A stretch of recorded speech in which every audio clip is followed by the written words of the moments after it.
جھنگ میں محکمہ social welfare بیت المال اور مقامی NGO کے زیر اہتمام بے روزگار گریجویٹ افراد میں موٹر سائیکل رکشے تقسیم کیے گئے۔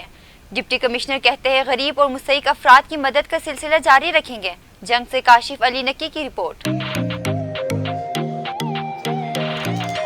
محکمہ سوشل ویلفیئر اور بیت المال اور مقامی NGO کی زیر اہتمام بے روزگار گریجویٹ افراد میں موٹر سائیکل رکشہ تقسیم کر کے تقریب منعقد ہوئی۔ تقریب کے مہمان خصوصی ڈپٹی کمشنر فیاض احمد موہل تھے۔ تقریب میں deputy director social welfare Azhar Abbas Adil, CEO health doctor Sohail Asghar, doctor Irtaza Hasnain اور محمد قریشی بھی موجود تھے۔ اس موقع پر ڈپٹی کمشنر فیاض احمد موہل نے کہا کہ فلاحی کاموں کی بدولت غریب اور مستحق افراد کی امداد کا سلسلہ جاری رکھا جائے گا۔ انہوں نے کہا کہ ہمارے ادارے منظم حکمت عملی کے تحت مستحق افراد کی مستقل بنیادوں پر مدد کے لیے دن رات کوشاں ہیں۔ انہوں نے مزید کہا کہ مستحق افراد موٹر سائیکل رکشوں کو استعمال میں لائیں اور اپنے خاندان کی کفالت کریں۔